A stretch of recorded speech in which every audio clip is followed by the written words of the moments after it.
from the inside of your business. Or you got problems in the marketplace that you work in. There are problems that are imposed upon you, or there are problems that you impose upon yourself. You have some things happening within the organization or around the organization. You need to accept change. You need to find new ways of doing things so you can become more profitable. And number 7, when you see new opportunities that you can't take advantage of under your present setup. I cannot tell you the number of companies I have worked with over the years who see these magnificent opportunities that they would love to sort of plug into. But they can't. You know why they can't? Because their business is set up in a certain way. Their structure is in a certain way.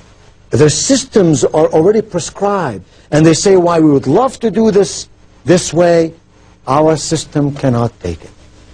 Now, manufacturers specifically are at the receiving end of this. Maybe a new technology comes along, but their machinery have not been updated from year to year, and they cannot make use of the new technology. But even behaviorally, that's true. Companies that do not grow their people continuously, and all of a sudden, they look at their people and they say, you know what? To move into tomorrow, we have people from yesterday, and how do we catch up our people with the challenges of tomorrow? Have we been doing it day in, day out, month in, month out? We could take those systems and run with them. But now we're behind. Now we're in trouble. What can we do?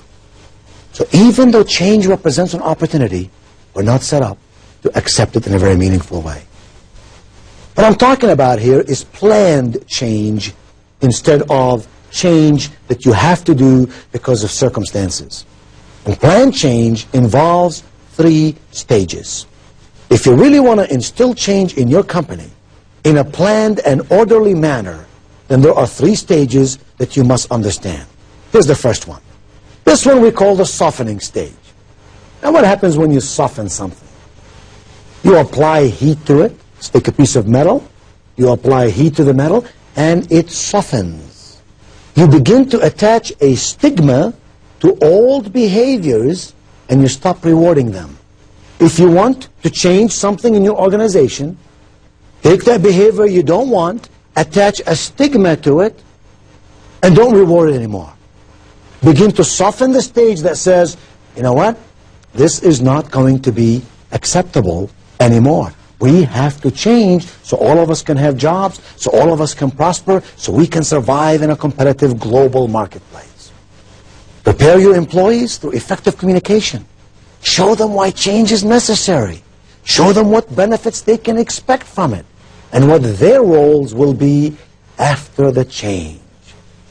You see, remember, people change because of pain. When the pain of remaining the same becomes greater than the pain of changing, what happens? People will then change. But if the pain of remaining the same is not that great, why should I change? People would rather be comfortable than be excellent.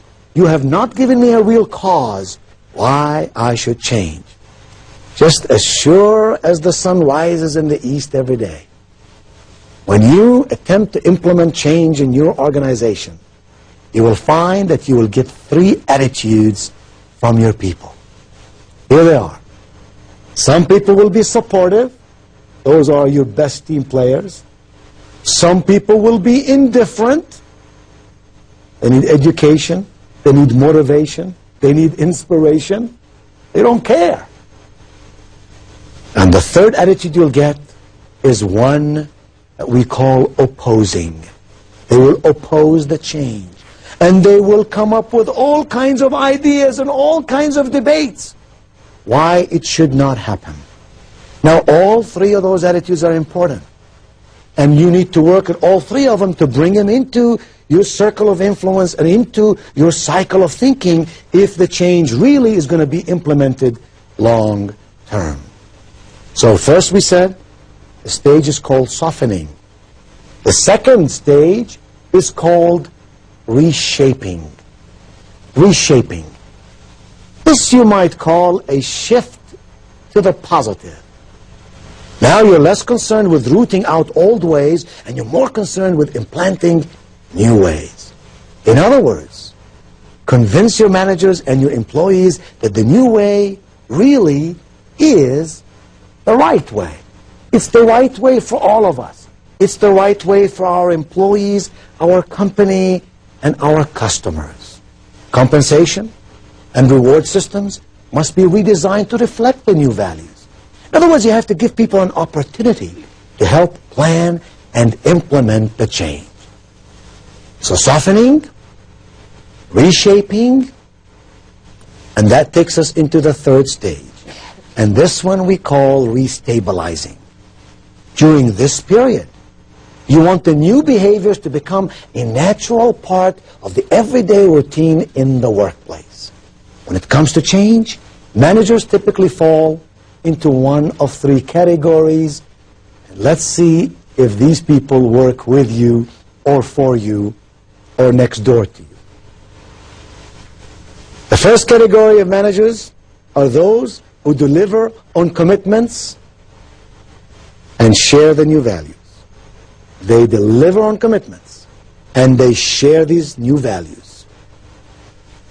They're with you. They're sold. They're part of the team. They're ready to go forward and climb towards higher performance. The second are those who sometimes fail to meet their commitments. They don't meet their commitments, but who still share their values. They may fail in meeting their commitments, but they do share the values of the corporation and the values of the change. And listen to this one. The third kind of managers are those who don't meet commitments and don't share the new values. If you have employees like those working with you, you have a monumental challenge. And sometimes, some of those never come around, never embrace a change, never help you to implement it in a way that really brings the results that you are after. What have we said? In summary, we've said it may take years to effect fundamental change. And the manager should never consider the job finished. If anything is constant in our world, it is change.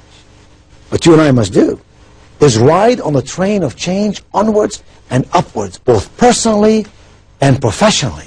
Because I ask you, is there any other way when you and I can meet the challenges of tomorrow and can make our job and our performance excellent in every way? My friend, there is no choice. Embrace change. Learn to live with it. Capitalize upon it and celebrate the victories.